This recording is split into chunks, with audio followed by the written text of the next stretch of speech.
Recording in progress.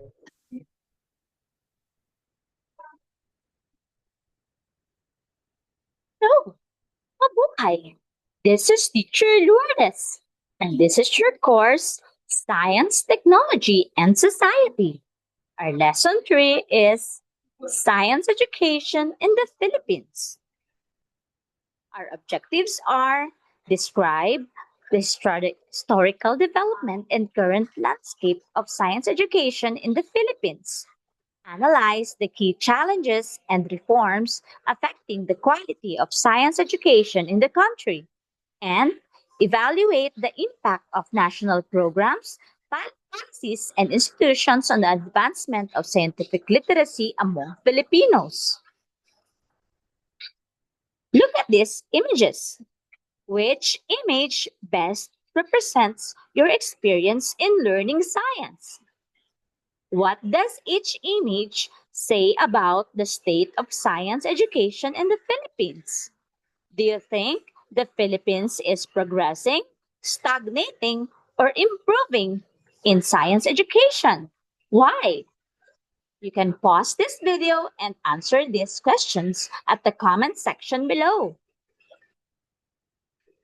Let's now have the lesson proper. Science education in the Philippines. Science education in the Philippines plays a vital role in developing critical thinking, problem solving skills, and a deeper understanding of the natural and technological world. It equips students with the knowledge and competencies necessary to explore scientific phenomena, conduct experiments, and apply scientific principles in everyday life. By fostering curiosity and inquiry, science education helps learners become informed citizens capable of making evidence based decisions that benefit themselves, their communities, and the nation. In the Philippine context, science education reflects the country's commitment to nation building and sustainable development. It integrates local resources, indigenous knowledge, and modern scientific practices to address societal challenges such as health, agriculture, and environmental conservation. Strengthening science education ensures that future generations of Filipinos are prepared to innovate, contribute to technological progress, and participate in global scientific discourse while preserving cultural heritage and promoting responsible stewardship of natural resources. Looking at this image, these are some students serious in their paperwork or examination.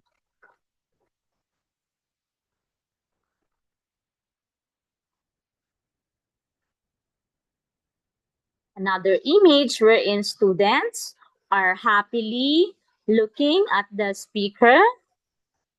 And this is another image showing a teacher having an online class discussing the conceptual framework of science education.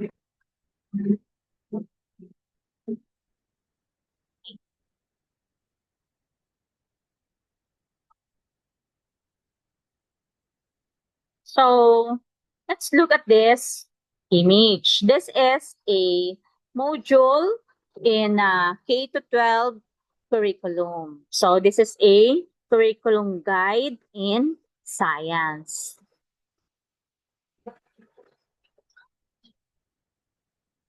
So another image, this is an image or a photo of students conducting an experiment. They are the students busy learning science. So science education in the Philippines has undergone significant transformations across the decades. It is shaped by historical forces, educational reforms, and the nation's aspirations to cultivate a scientifically literate and globally competitive citizenry. Rooted in the country's colonial past, its development evolved through American style public education, post war modernization efforts, and contemporary initiatives geared towards STEM readiness. Today, science education is delivered through the K-12 basic education curriculum, higher education institutions like where I am teaching now, and technical vocational programs and specialized schools such as science high schools and the Philippine Science High School System or the PSHS. So let's see and analyze this historical timeline of the Philippine education system. So before the Spanish period, before 1511, our natives use alibata or baybayin like this. And the type of education is informal and unstructured. The home serves as the school and it is focused more on vocational than academics. When you say vocational, it involves technical skills such as sewing clothes or making tools and other practices that are helpful in conduct of daily activities. The parents serve as their teachers. Most community stories, songs, poetry, dances, medicinal practices, and advice regarding all sorts of community life issues were passed from generation to generation, mostly through oral tradition. So it is the culture and the practices in science and technology are passed by speaking and by talking to the younger generation. So the Spanish period in 1521 to 1896 involves the education, which was formal, and it established schools from primary level to tertiary level, and it focused on Christian doctrines, and it has separate school for boys and girls, and there are missionary teachers who replace the tribal tutors, and it established the educational decree of 1963, and it involves promotion of Spanish language and imposition of Spanish culture. So as you can see in these images, these are black and white photos, and these reflects the society during the Spanish colonization period.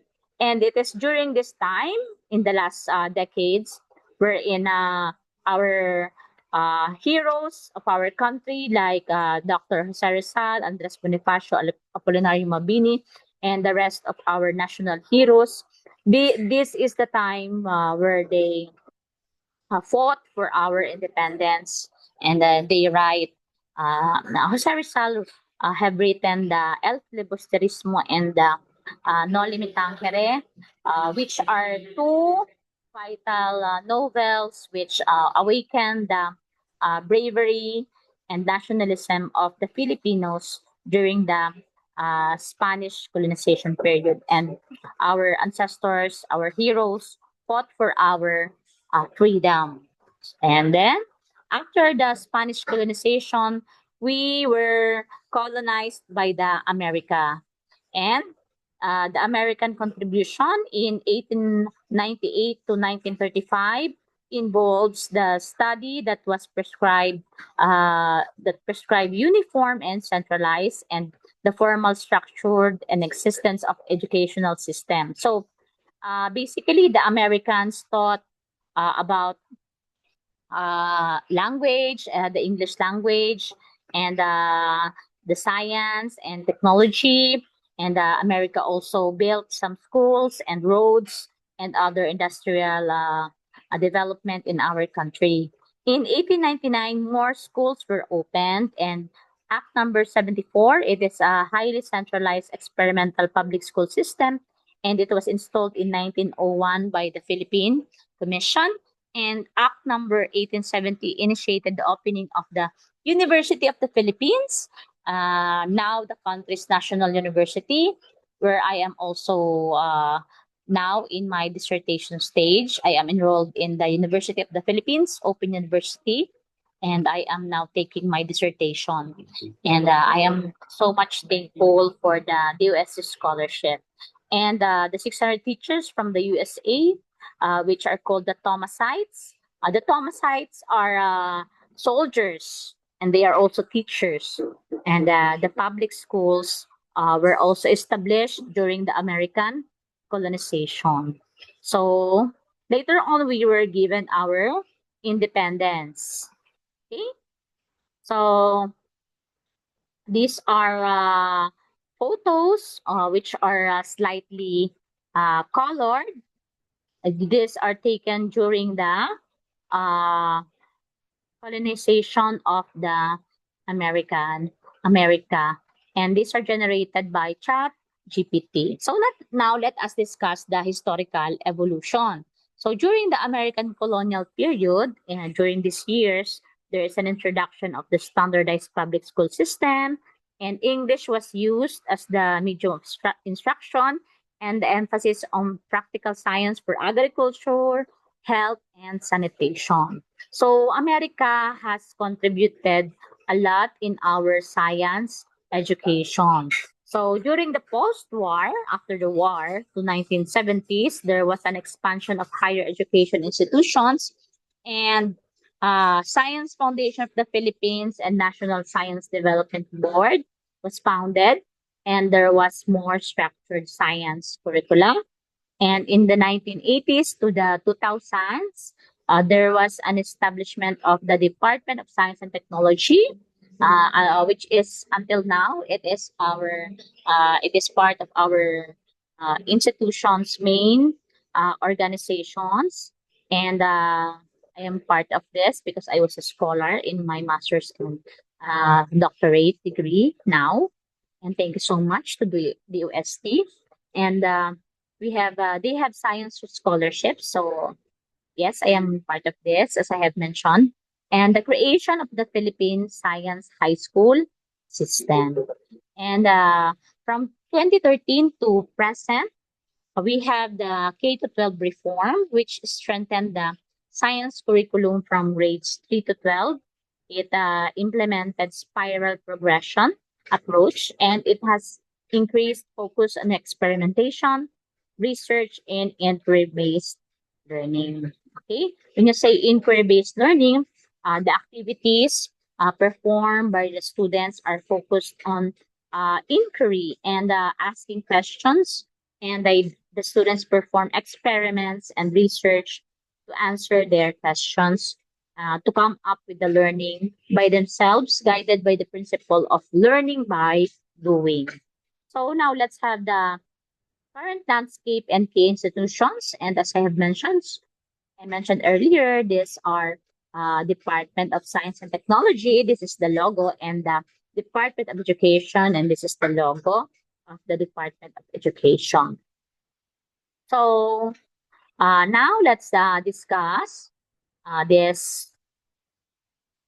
Okay. So this is a green campus. This is generated by ChatGPT. It is a green campus because, as you can see, we have nature here, and we have a swimming pool here, which is the water is designed to circulate the air around the campus. So we have the main institutions, again, DepEd, the CHED, where I am working now, and it supervises science program in higher education, and we use outcomes-based education, meaning we focus on the outcomes, which are the output or the performance tasks of the students.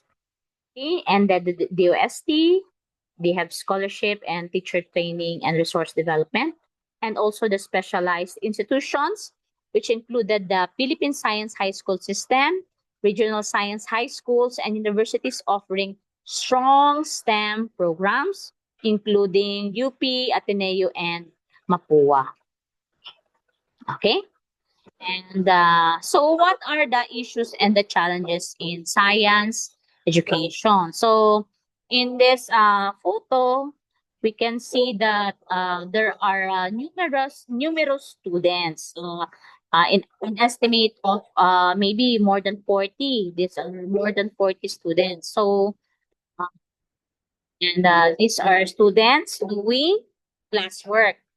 So, the main problems in science education in the Philippines included the following. So, Despite the progress, the Philippines still faces the persistent challenges, including shortage of qualified science teachers, outdated laboratory equipment and facilities, large class sizes, especially in public schools. So when you have large class sizes, it's very difficult for the teachers to discipline the students, and because many students tend to talk too much in large class sizes.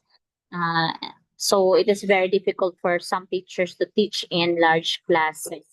And the low performance in international assessments in PISA, uh, our country always ranked in the last uh, during PISA assessment. So our government are doing something to improve the science performance of the students in our country. And of course, the limited research and development culture and funding. But now in CHED, where I belong now, so there are support from research and development institutions like the DOST. As I have mentioned before, I was a DOST, and also our campus, our college here in Camarines North State College. Uh, our institution support teachers regarding research and development, and also extension activities to support societies in their needs.